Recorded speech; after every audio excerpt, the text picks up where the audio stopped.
ሰላም ውድ የቻናላችን ቤተሰቦች እንዴት ናችሁ? ደህና ናችሁ? እኛ ደህና ነን፣ እግዚአብሔር ይመስገን። እዚህ ዩቲዩብ ቻናል አዲስ ከሆናችሁ ሰብስክራይብ፣ ላይክ፣ ሼር እያደረጋችሁ ለብዙ ሰዎች እንዲደርስ አድርጉልን። በዚህ ዩቲዩብ ቻናል ላይ የምናስተምራቸው ትምህርቶች አማርኛ፣ ትግርኛ፣ ኦሮምኛ እንዲሁም ግዕዝና ሂሳብ እናስተምራለን። መማር ከፈለጋችሁ እዚህ በምናስቀምጠው ስልካችን በቴሌግራም፣ በዋትሳፕ፣ በኢሞ እኛን ማግኘት ትችላላችሁ። የምናስተምረው ደግሞ እናንተ በምትፈልጉት ነው። በቴሌግራም፣ በዋትሳፕ፣ በኢሞ፣ በዙም እና በተለያዩ ሶሻል ሚዲያዎችን እናስተምራለን። መማር ከፈለጋችሁ እዚህ በምናስቀምጠው ስልካችን ደውሉልን፣ መማር ትችላላችሁ። በዚህ ቪዲዮ የምናየው ክፍል 4 የአማርኛ ፊደላትን አጻጻፍ ነው። ከወ እስከ ጀ ያሉትን የአማርኛ ፊደላትን እንዴት እንደሚጻፉና ከማን ጋር እንደሚመሳሰሉ እናያለን። አሁን የምንጀምረው ወ ነው። ወ፣ ው ሁለተኛ ነው። ው ይባላል። ሶስተኛ ዊ፣ አራተኛ ዋ፣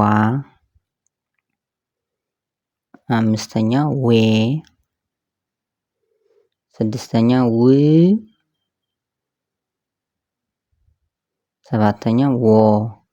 እዚህ ላይ ማየት የሚገባችሁ ሁለተኛ እና ስድስተኛ ትንሽ ድምጻቸው የተመሳሰሉ ይመስላሉ፣ ግን በምን ይለያሉ? ሁለተኛ ስድስተኛ ጨረቷ ከሁለተኛ ከአሁን በፊት እያየነው የነበረውን ሁለተኛ ምንድነው የሚሆነው? ከታች ነው የሚሆነው። ስድስተኛ ከሆነ ደግሞ መሀል ላይ ነው የሚሆነው ማለት ነው። ወ፣ ው፣ ዊ፣ ዋ፣ ዌ፣ ው፣ ወ እንላለን ማለት ነው። ከዚህ ቀጥለን የምናገኘው ዘ ነው። ዘ፣ ዙ፣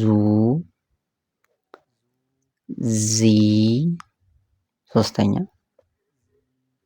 ዛ፣ አራተኛ፣ ዜ፣ አምስተኛ፣ ዝ፣ ዞ። እዚህ ላይ ዘ ላይ አራተኛ እና ሰባተኛ የሚለያዩት ምንድን ናቸው? አራተኛ ከሆነ እግሩ አጭር ከፊት ለፊቱ ነው ወይም በቀኙ ነው ማለት ነው። ዘ፣ ዙ፣ ዚ፣ ዛ፣ ዜ፣ ዝ፣ ዞ።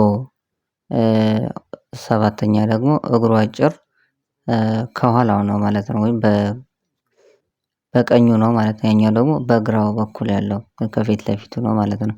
አሁን የምንጽፈው ደግሞ ዠ ነው። ዠ ስንጽፍ ዘ ጽፈን ከላዩ ላይ አግድም መስመር ማድረግ ነው። ከላይ ሁለቱም ማለት ዠ፣ ዡ፣ ዢ፣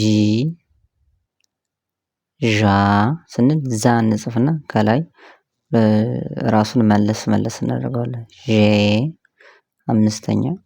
ይህም እንደዚሁ ዜ ጽፈን ከላይ መለስ እናደርግበታል። ዝ የነበረው ዢ ስናደርገው ከላይ ሁለቱም ፊት መለስ እናደርጋለን። ከላይ ላይ እንደኘ እንጨምርበታለን። ዦ። ሰባተኛ ደግሞ ራሱ ዞ ሆኖ ከላይ ከራሱ መለስ ዠ፣ ዡ፣ ዢ፣ ዣ፣ ዤ። አምስተኛ ዢ፣ ዦ። እዚህ ላይ አንደኛ እና አምስተኛ፣ ሶስተኛ እና ስድስተኛ አንድ አይነት ድምፅ አላቸው ማለት ዠ፣ ዠ።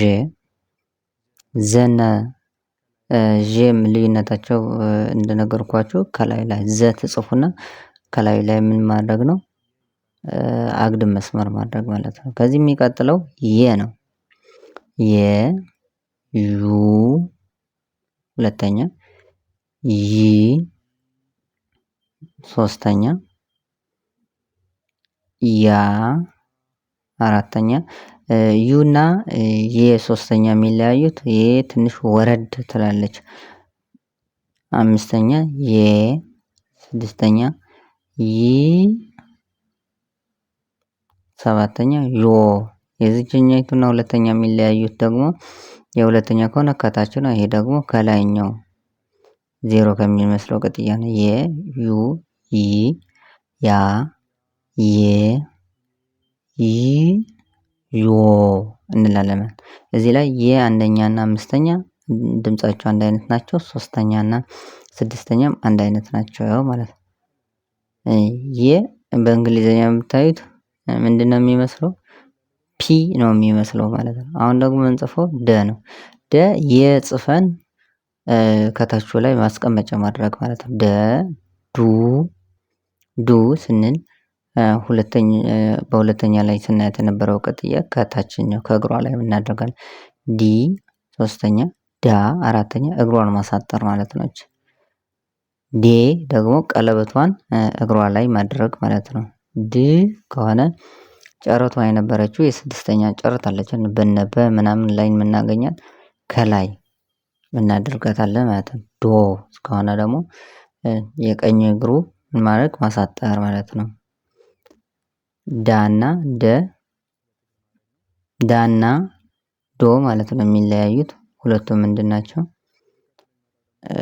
እግራቸውን የሚያጥረውን የተለያየ ስለሆነ ደ የጽፋችሁ የመጀመሪያው የጽፋችሁ ከታቿ ላይ እግሯ ማስቀመጫ ማድረግ ነው ማለት ነው። ከዚህ የሚቀጥለው ጀ ነው። ጀ ደን ጽፉና ከላዩ ላይ አንድ ትንሽ ቋሚ መስመርና አግድም መስመር ማድረግ ነው። ደ ስትጽፉ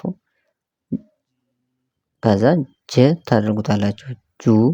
ዱ የነበረውን ከላይ እና አግድምና ቋሚ መስመር ማድረግ ነው። ጄ አምስተኛ ዴ ጽፋችሁ ተቀጥያውን መቀጠል ነው። ድ ጽፋችሁ ቅጥያውን ስትቀጥሉበት ጂ ይሆናል። ዶ ጽፋችሁ ደግሞ ቅጥያውን ስትቀጥሉበት ምን ይሆናል? ጆ ይሆናል ማለት ነው። ጀ፣ ጁ፣ ጂ፣ ጃ፣ ጄ፣ ጂ፣ ጆ አንደኛና አምስተኛ ሶስተኛና ስድስተኛ አንድ አይነት ሆኖ ተመሳሳይ የሆነ ድምጽ አላቸው ማለት ነው። ደና ጀ የሚለያዩት ቅድም እንዳሳየኋችሁ አሁንም እዚህ በጥቁር እንትን እያደረኩበት እየሄድኩ ያለሁትን ስታዩ ምንድነው የምናደርገው? ከላይ ላይ አንድ ቋሚ መስመር እናደርግባትና ከዛ አግድም መስመር ማድረግ ማለት ነው። ይሄ ነው ጀና ደ ልዩነታቸው ነው። ቅድም ተና ቸ እንደለየነው ሁሉ አሁን ደግሞ ዘና ዠ እንዴት ነው? ምንድነው ልዩነታቸው? ዘ ከሆነ ምንም ከላይ ላይ ምንም የለውም ማለት ነው። ዘ ሁለት ቋሚ መስመር በአንድ አግድም መስመር ማያያዝ ነው።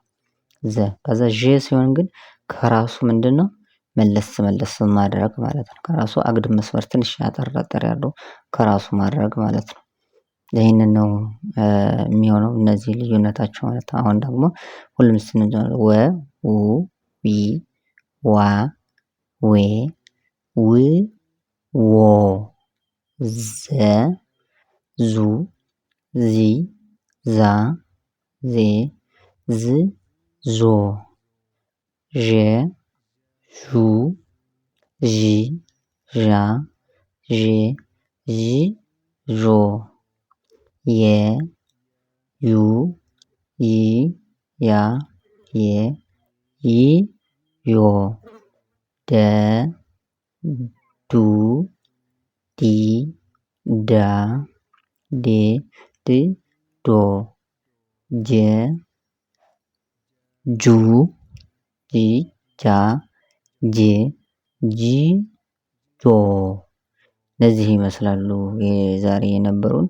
እንግዲህ ያያችኋቸው ልዩነታቸው በጣም አንዱን ከያዛችሁ በጣም ቀላልና አማርኛ ፊደል ለመጻፍ አንዱን መያዝ ነው የሚያስፈልገው። ዠ ለመጻፍ ዘ መያዝ፣ ጀ ለመጻፍ ደ መያዝ ነው የሚያስፈልገው ማለት ነው። ይህንም ረጋ እያላችሁ ማየት አስፈላጊ ነገር ነው ማለት ነው። የዛሬ ቪዲዮአችን ይህንን ይመስል ነበር። በሌላ ቪዲዮ እስክንገናኝ ድረስ ሰላማችሁ ይብዛልኝ። ላይክ፣ ሼር፣ ሰብስክራይብ ማድረጋችሁን አትርሱ።